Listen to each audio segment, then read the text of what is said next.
What's up, everybody, and welcome back to episode 2 of the Dustin and Tanya podcast. I am Tanya, and I'm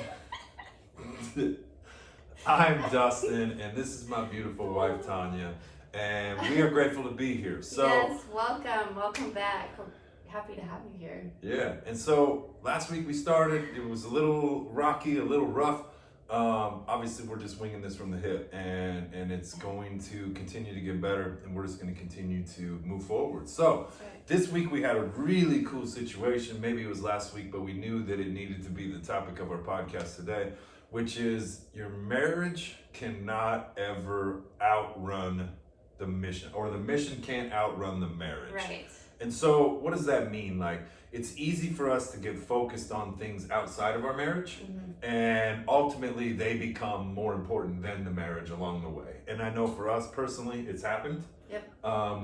We've had experiences where the mission overran our marriage, and we've used some tools to make sure that our marriage kind of keeps us in line with our mission. So, we're going to share some perspectives with you today, some of the things that's happened with us. But I do want to say, too, we had some really cool conversations with a bunch of people that are interested in our podcast and in the topics that we are doing this week. And so we have been in the messenger, and people have been like, hey, we need you to talk about this, or what's your guys' perspective on that? So we do got some really cool stuff coming up, but we knew that this was put on our heart and that we needed to share with you guys today. So, first and foremost, Tanya and I literally just finished phase 1 of 75 Hard. Yes. And just a brief little thing, if you're not sure what that is, it is part of a program called the Live Hard program that is put on by Andy Frisella. You can check him out. But anyway, it's a year-long program. There's different phases. We just finished the first phase after our 75 Hard workout. Yeah, so with that, it means that we were doing a couple different workouts and doing several different things throughout each day for 30 days. And along that, Tanya and I have always done 75 Hard and all the phases together. We've always made it our mission to keep our marriage involved in our health since we decided to get healthy and take our health back. And so, along this mission, we had 30 days of 2 workouts a day. And one morning, I got up and I decided I was going to run a 5K. And for those of you that are following me, I have been on a mission for the last 4 months. Literally, I have been on a mission to put on some muscle, get bigger, lift heavier, go faster, run farther, jump higher, do all these things. The older I get, the more I want to be tuned in and dialed in with my body, the more I want to be, running at optimum performance. And so that's really been my focus. My food's been dialed in, my workouts have been dialed in. And when we started phase 1, when we had first moved to Frisco, you were not necessarily going to the gym with me. You were just kind of working out at the apartment gym. Yeah. I was just kind of doing my own thing and just kind of finding where I wanted to do with my fitness and do things a little bit differently. So my mission was different than hers. Even though we were going to tackle the same, fight, we were on separate missions, so to speak, to do that. But together, we still tackled them as a team. Yes. And so one morning I get up, I'm on a mission to run my fastest 5K because it was test week last week, and I'm running. And I'm running the fastest I've ever ran. I get done with my first mile and I'm 8:03. I know I'm about 8 seconds faster than I normally am, which is a lot when you're talking about a 5K. The next mile comes up, she reads in my ear at 2 miles that I'm still like 8:06. So now I'm like 20 seconds faster than what I normally am. And that's a big step. So going into mile 3, I am now like full stride running because I know I am literally going to beat the time that I'm trying to beat. Plus I've been trying to get under 25 minutes. So as long as I can give it my all, I'm probably going to beat it. And so I'm running, and I know in my head, like, man, somewhere along here, I'm probably going to meet my wife. I knew her plan. She knew my plan. And there was a good chance we were going to pass each other. And we'll obviously get full into our Christian walk and things like that. But recently, talking with God and walking with God together, I had a situation, and God literally spoke to me and said, I need you to stop and tell your wife you love her. And I was like, yeah, right, man. I'm being like as vulnerable as can be. I'm on a mission and I'm a man and I'm running and I'm gonna beat my time and there's no way I am stopping to tell my wife I love you. And he was like, cool, but I need you to stop and tell her you love her. And I was like, yeah, but anyways, about that, I'm running my fastest mile ever. And in the meantime, in the meantime, so I'm walking our dog Journey.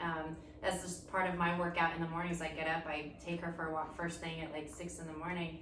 This happened to be earlier, but I seen Dustin in the distance, so it was dark, and I was like, okay, he's running, so I'm gonna get out of the way, and Journey and I are gonna step off into the grass to let him pass by so we don't slow down his time, because I knew the mission that he was on to run his fastest race and beat his time. So we moved off to the grass when we saw him coming. and so there's actually a cue there. Somewhere along the lines, I have failed as a man and I have prepared my wife to move aside or to step out of the way when I am on a mission, because I'm a mission focused person. I am driven and I got goals and I want to crush them and I want to do life with her, but she knows when I'm mission focused, it is on. Yeah. And so I have failed as a man that her first instinct is, let me get out of the way so we'll get off the tracks when the train's coming through, Yep. right? Yep. And the train was coming, I'm telling you, I'm running.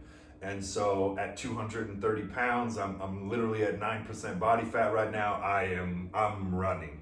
And so I'm running and God is literally like, no, you are going to stop and tell her you love her. And I was just like, okay, man, okay, like, I don't want to do, I'm arguing with God in my own head. I'm like, I don't want to do this. And he said, cool, stop and tell your wife you love her. And I said, okay, this makes no sense, but this is what I'm going to do. And she's literally walking through the field and she's talking to herself and talking to God. yeah, like literally speak like, God, speak out to me, talk to me, show me a sign, do something for me. Yeah, so like my context of it is, I'm walking and I'm having a conversation with God. That's what I do as well on my walk. And I was like, I don't feel like I hear from you lately, and it's just quiet, and I know that that's on my end of the deal, and it's, the effort that I'm not putting in, and I just need a sign from you. I just want to hear from you. Like, that's all I want from you. So I'm having this conversation to God about how I want to hear from him, and I'm walking through the grass as Dustin is coming through. So here I'm running, and he's telling me, yo, stop and tell her you love her. And I was like, yeah, right. No, stop and tell her you love her. Yeah, right, man. Stop and tell her you love her. Okay. And immediately I was like, okay, I'm going to stop. So I get up to her, and I literally stopped dead in my tracks. Mm-hmm. And I looked at her, and I pointed her square in the eye. And I said, Tanya, I love you. I love you. And I literally just took off running again. Yeah. She didn't say a word. I had headphones on. I never stopped. We didn't discuss this. I followed what God told me to do, and we both went about our separate ways. So from where I met her, I had about a half a mile to go.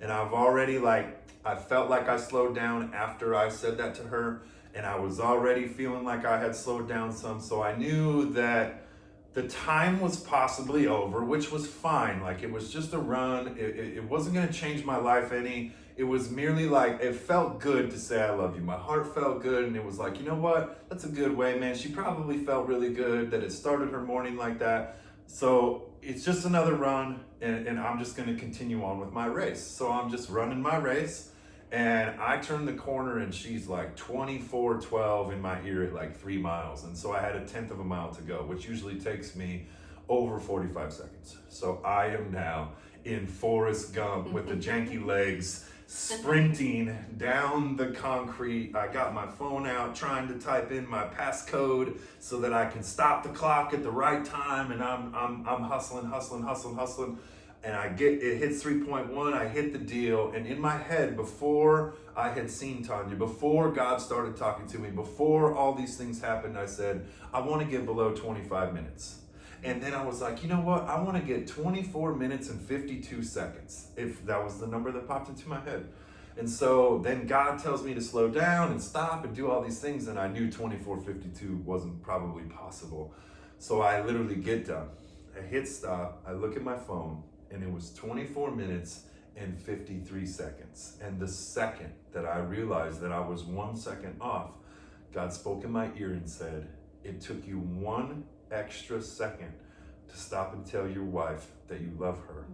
And from me to you, basically, I expect you to always take the extra second to tell someone, especially your wife, that you love her. And it was like, boom, there it was. Yeah. There was the lesson. There was the message. There was what I needed to make sure that my missions weren't outrunning my marriage. Yeah, for sure. And so you had an experience. Yeah, and for me, like that was, I did not expect him to stop. So when he stopped, it really took me back. Like, he just stopped during his race. Like, I know that he's trying to beat his time, and he stopped and told me he loved me, and it felt so good.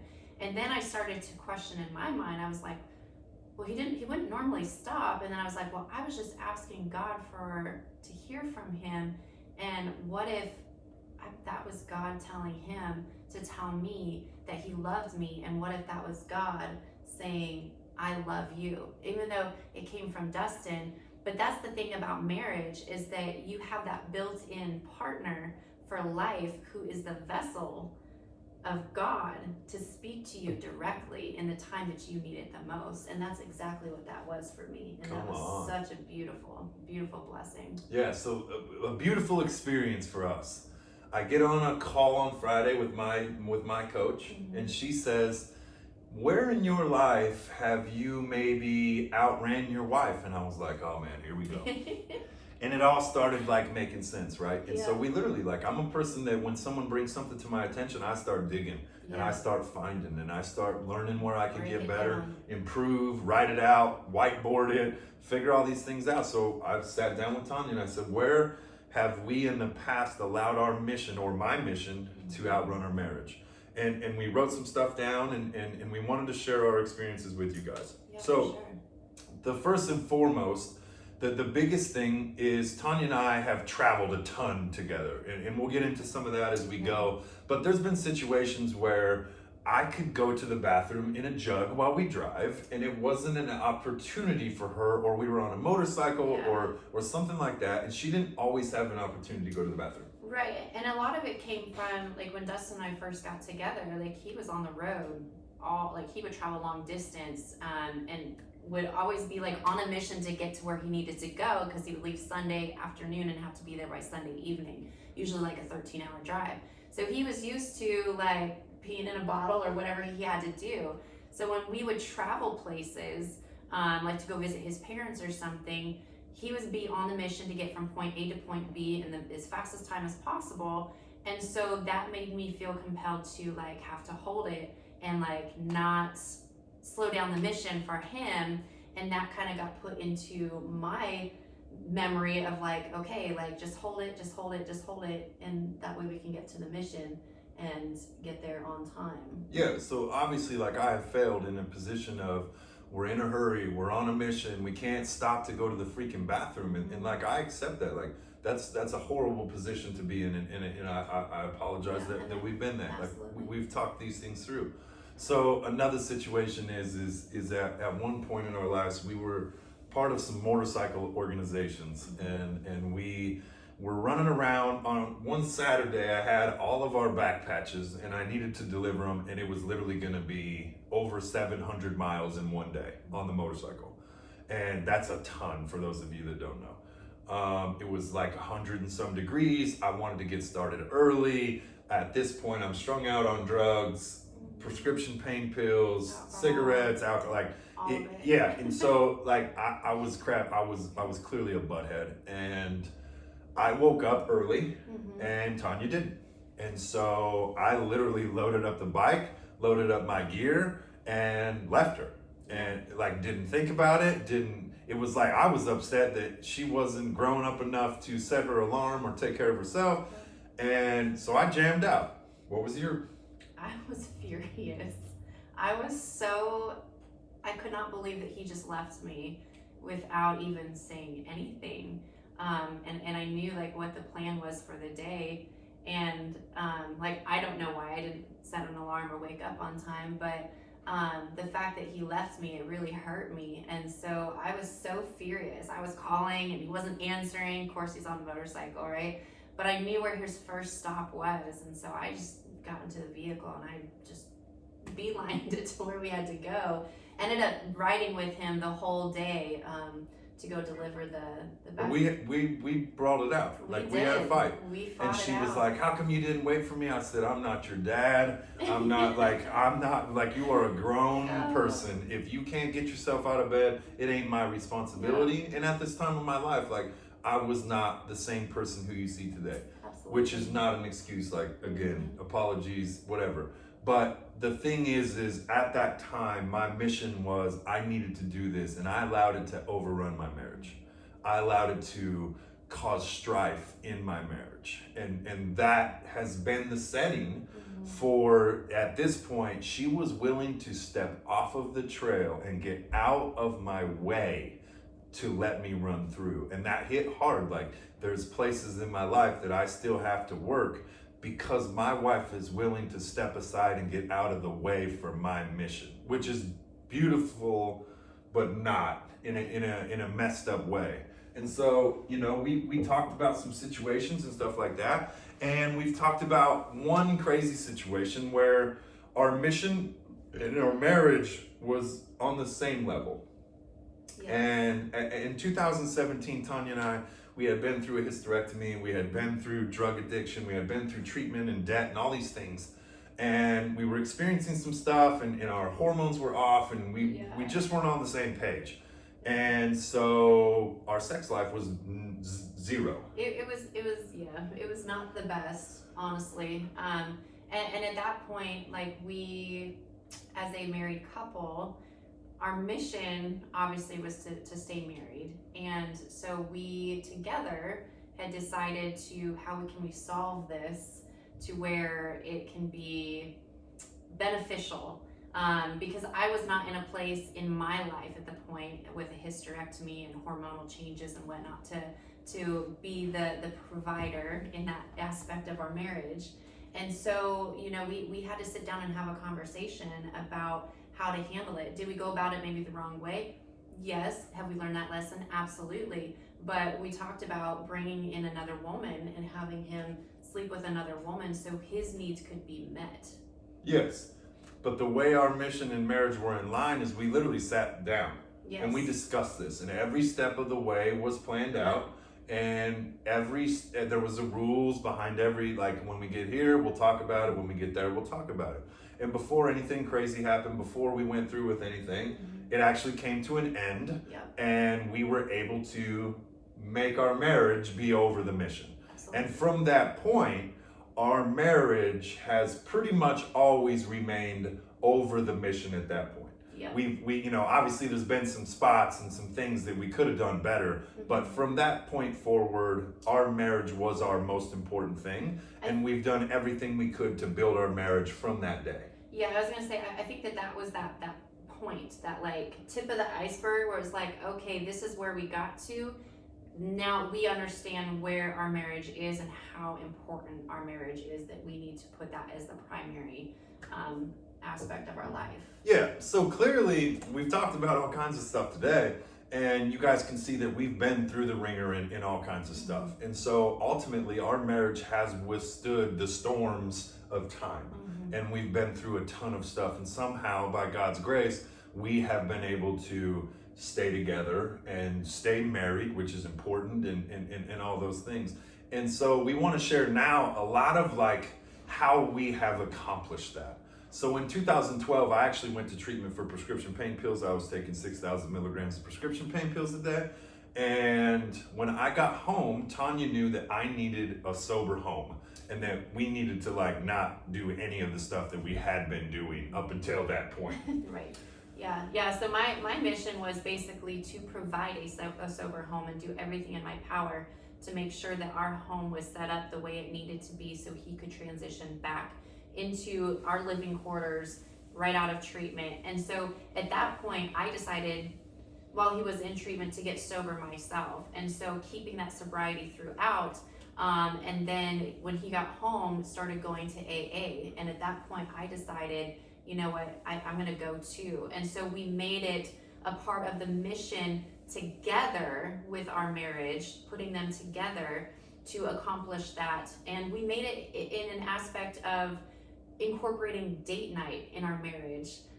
When we went to AA, so we would go to AA, go out and have dinner, and then come home. So we kind of like made it the same thing where our mission and our marriage was together in the same line, not one over the other. Yeah, and we literally started building from there. Like now we're building our mindsets and our mental fortitude and things like that. Plus our marriage is getting better. So from there we realized that if we work together on our missions, that our marriage would always remain above our mission. Like ultimately, you see all the time, Jeff Bezos literally just got a divorce with Amazon. You can say like, oh, he's the most successful man in the world, but ultimately his mission got over his marriage. You see, fat people in Lamborghinis, you see unhealthy people doing this, and it's easy to see where missions literally outrun the person or outrun the marriage, and it's easy to do. We're literally reading off lists of things that we have done. Right. So along our way, we learned that together, if we build together and mission together, that our marriage will stay together and we will build stronger together. Absolutely. So since then, AA was a big one. We actually traveled the country for 4 years. A whole year we spent in a school bus. Yeah. 2 years we lived in and out of motels, like Small orders. doing traveling together with little to nothing. We had 6 totes worth of stuff total. And like building from nothing our relationship and building our relationship back from nothing. Yeah, for sure. Because in the travel too, like the mission was the next destination, but learning the communication aspect of your marriage to keep your marriage at a good, healthy balance. So you're not, communication can be very hard when you're trying to travel across the country. Yeah, absolutely. And then I'm working 10, 12, 16, 18-hour days. We're working 2 a.m., 6 a.m., 4 p.m. Like we were working all kinds of weird hours. And she was down for the cause. And we continued to stay in like, this is the mission right now. We can focus here. Are you willing to do this? We'll negotiate that, and really build off of that situation. So the third thing that has been really wild for us in the last couple years is 75 Hard. Yeah. We've literally attempted 75 Hard itself 6 times. We've completed it 4 full times. We went 60 days and failed 1 time. And 1 time we quit because the coronavirus showed up. So in that time, we've literally spent almost 300 days, almost an entire year of doing 75 Hard together. Yeah. Every workout, every meal, every gallon of water, every book reading. We didn't necessarily do it at the same time or the same workouts or the same whatever, but the same day, every day. We made sure to check in on each other. Aspect. Make sure that you were good mentally. Make sure, hey, are we good physically? Do we need to cut back here? Do we need to add some food in? Do we need to? So it required us for our marriage to stay strong during the mission. And that's ultimately how I can say we finished 75 Hard 4 times, and now we finished phase 1 because we made sure that our marriage was involved with the mission. Yeah. And the last thing for us has really been our walk with Christ. Yeah. About 7 months ago, we both gave our lives to Christ. We got baptized. We dove full head on into Jesus and the walk with Jesus and the Bible and all this stuff. And it'll continue to come out, and we'll continue to share our whole journey with you guys. But in them 7 months, like we dove head first into Christ. And, literally what we're sharing now and sort of talking about ministry and pastoring and things like that, like we are passionate about sharing about marriage because God believed it to be the most important covenant, the most important relationship other than the one with himself. And so our Christianity, our walk with God started together. And we pray together, and we talk about the Bible together, and we talk about our goals and our dreams and our realities together, and we make sure that God knows what we're trying to do so that he can make right our paths. And so what we have learned through all of this is to make sure that your mission never outruns your marriage. And the best way that we know how to do that is make sure that your marriage is intact or a part of the mission. It should never be separate from, it should never be, divided from. It should always be an addition to or part of your marriage. Anything that you are doing, that way your marriage always stays intact. And ultimately we have found that it's only helped us build ours better, bigger, stronger, and faster. Yeah, absolutely. Yeah, having our marriage, doing things together has been the biggest key component in our marriage as a whole, as our life. we've realized that when we do things separate is when the mission starts to overrun the marriage, right? And so keeping it intact, and it doesn't mean necessarily, like we've even discussed, like we are individuals, we do have individual goals, so how do we support each other's mission while keeping our marriage at the very top? And that's, you know, just key things, and like keeping communication in the aspect of what you're doing and how you're going about it, and how can I be of help to you, and helping you support your mission, but knowing that it's not overrunning our marriage. And so it's just the communication really is the biggest piece, and bringing that person in some way, shape, or form to let them feel a part, but not necessarily like they have to step out of the way to not be involved so the other person can move towards their mission. Because at the end of the day, when it comes to marriage, you are a team no matter what. It's not I and versus you, it's us. It's we and us, and that is the biggest key thing that it comes to when it comes to your marriage. Yeah, for sure. And ultimately, that is all we got. Like that was killer message today. Mm-hmm. I know it was a killer message from the run. Oh, I know yeah. both me and you got to sit down and literally get to see each perspective and Yeah. how God was working right through us in the time, in the moment. Yeah. And it was just beautiful to be able to see